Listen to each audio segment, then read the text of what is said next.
Programa Transformação, novamente para abençoar a sua vida. Bom, então nós estamos passeando aí pelas 7 igrejas do Apocalipse, né? Lá na Turquia. E hoje no programa nós vamos conhecer a cidade de Pérgamo, que é a terceira carta, né, dessa série de 7 cartas destinada a esse povo. E também no segundo bloco nós vamos conhecer a história de vida da Elisandra. Por amor à sua filha que estava ainda por vir ao mundo, ela deixou de desistir de um casamento que tinha tudo para dar errado. E ela resolveu buscar em Deus a solução para a transformação desse casamento.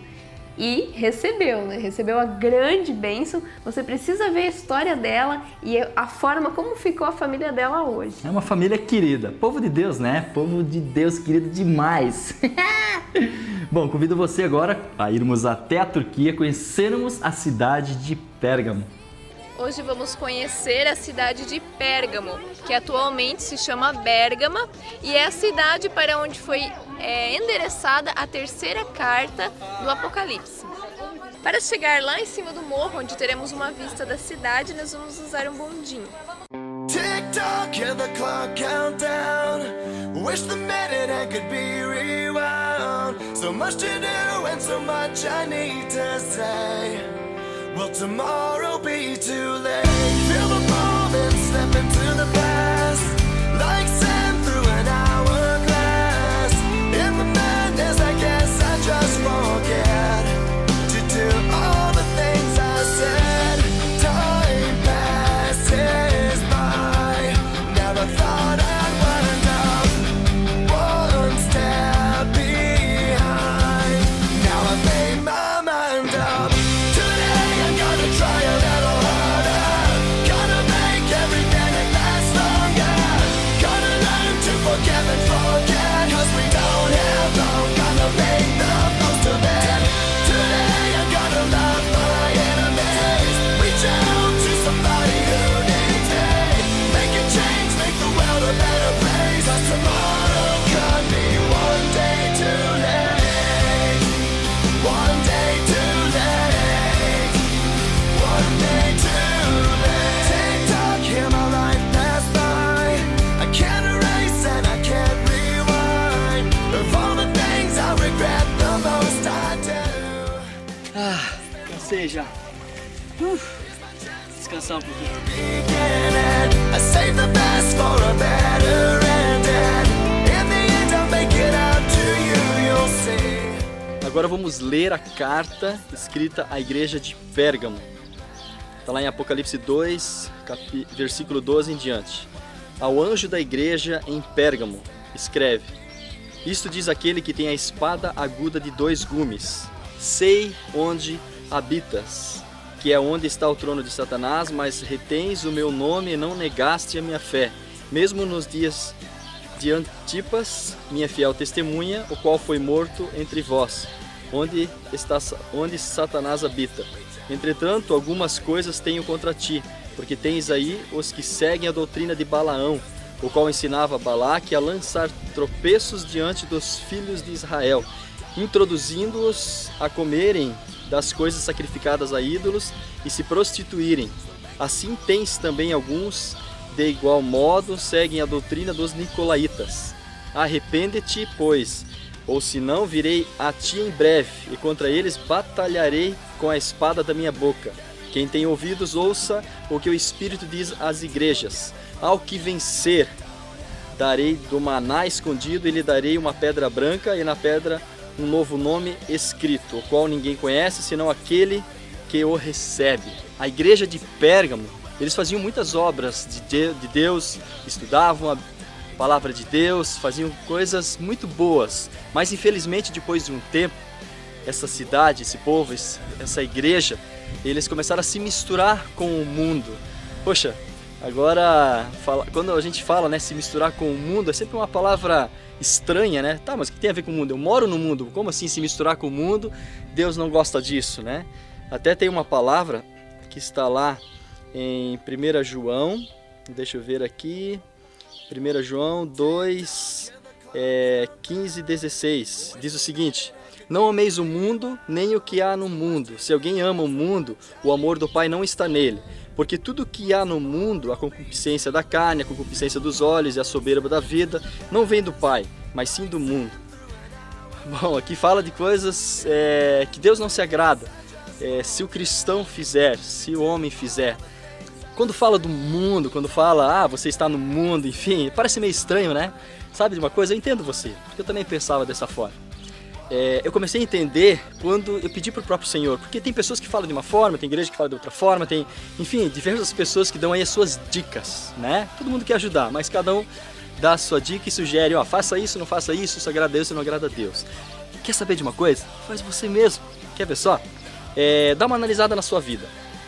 Aqui nós temos como se fosse uma balança. Olhe o seu lado carnal, né? Tudo aquilo que é interesse, enfim, com relação a essa terra. E olhe o seu lado espiritual. Tudo que é aquilo que te interessa com relação aos céus, com relação a ler a palavra de Deus, com relação a conversar com Jesus, o Espírito Santo, com relação a querer ter intimidade com o Espírito Santo, né? Então, enfim, seu lado espiritual e seu lado carnal. Você mesmo sabe como é que está esse peso. O que eu te sugiro aumente este lado espiritual um pouquinho mais, sei lá, 10%. Tenta aumentar um pouquinho mais. Se esforce um pouco mais para ler a Bíblia, se esforce um pouco mais para conversar com o Espírito Santo, com Jesus. Se esforce um pouquinho mais para começar a escutar as pessoas que falam de Deus e se interessar um pouco pela história de Jesus. Então isso aqui vai dar um peso um pouquinho maior, certo? Esse peso, nesses dias, nesses momentos que você vai colocar um peso maior do teu lado espiritual, começa a pedir para Deus te revelar certas coisas. Começa a pedir para Deus falar diretamente para você o que agrada a Ele, o que não agrada, e começa a se autoavaliar na sua vida. Eu te garanto que o Espírito Santo de Deus, ele não é surdo, ele fala. E se ele está te ouvindo pedir isso para ele, ele vai te falar, eu garanto. Então começa a pesar o teu lado espiritual e você vai ver grandes coisas acontecerem na sua vida. Aí você vai entender um pouco mais do que agrada e o que não agrada ao Senhor. Quer saber de uma coisa? A gente pode curtir muito esta terra. A gente pode viver grandes coisas. Nós somos livres para qualquer coisa nessa terra. Isso é bom demais. Mas eu quero te dizer uma coisa. Melhor, muito melhor, é o que está nos aguardando nos céus. O que olho nenhum viu, ouvido nenhum ouviu. E nunca subiu ao coração de homem o que Deus tem preparado para todas as pessoas que o amam. E aí, vai ter um negócio desse?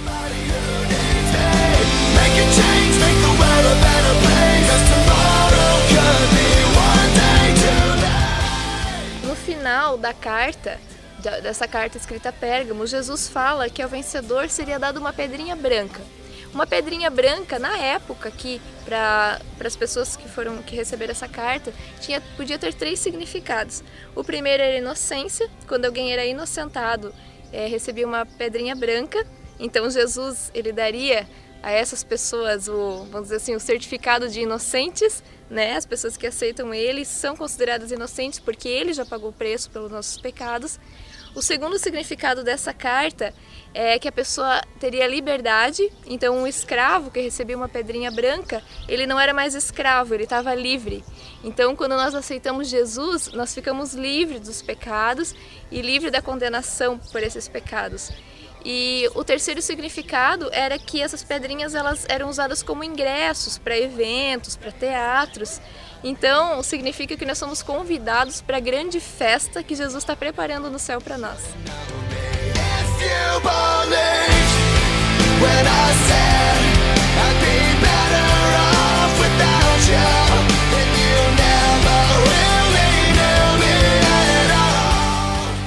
E este aqui é o templo de Trajano.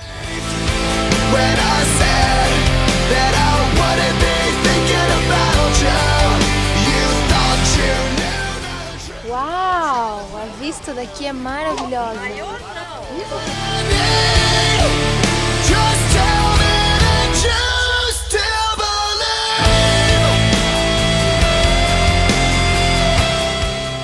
Aqui nós podemos ver o grande teatro que tínhamos em Pérgamo. Ele tinha capacidade para 10.000 pessoas e olha só, um detalhe, ele tinha uma inclinação de 53%, era muito íngreme.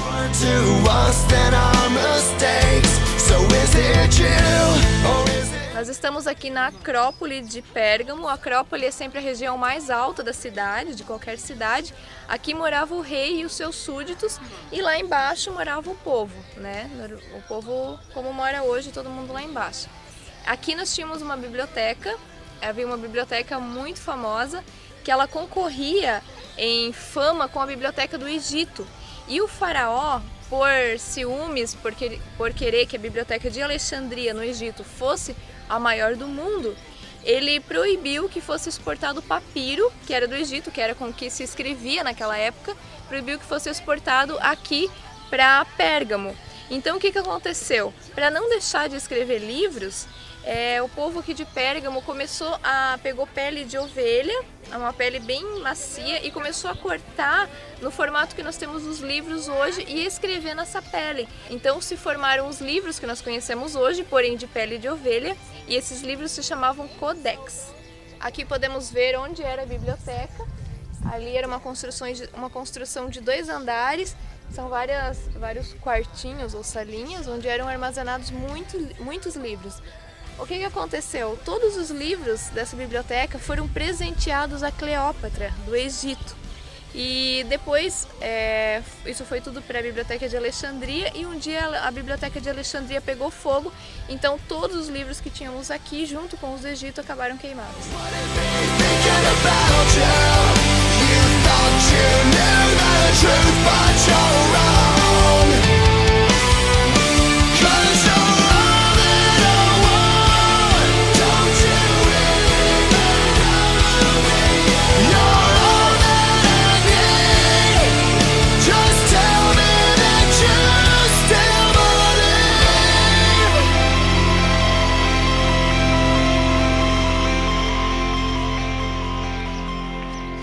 Quanta história está enterrada nesse lugar, quanto mistério, quanta luta essa igreja passou, quanto sofrimento, quantas questões eles tinham, quantas dúvidas que nós também hoje cristãos temos.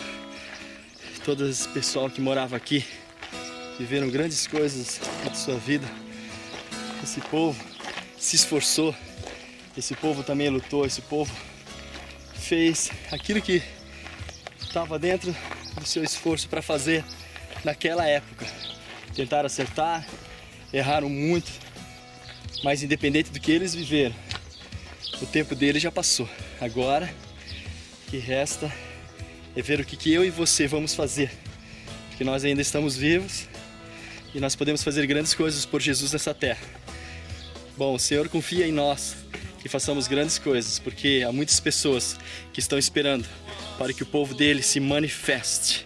Então você que tem o Senhor Jesus Cristo no seu coração, manifeste como povo de Deus, faça a diferença, abençoe quem precisa ser abençoado, fale de Jesus, deixe ser cheio pelo Espírito Santo e você vai ver grandes coisas que vão acontecer através da sua vida.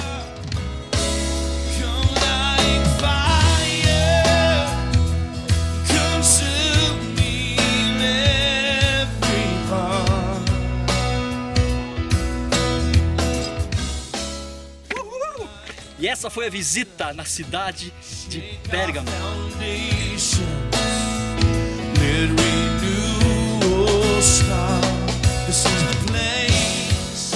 Você acabou de conhecer a cidade de Pérgamo na Turquia, né, que é uma das 7 cartas do Apocalipse.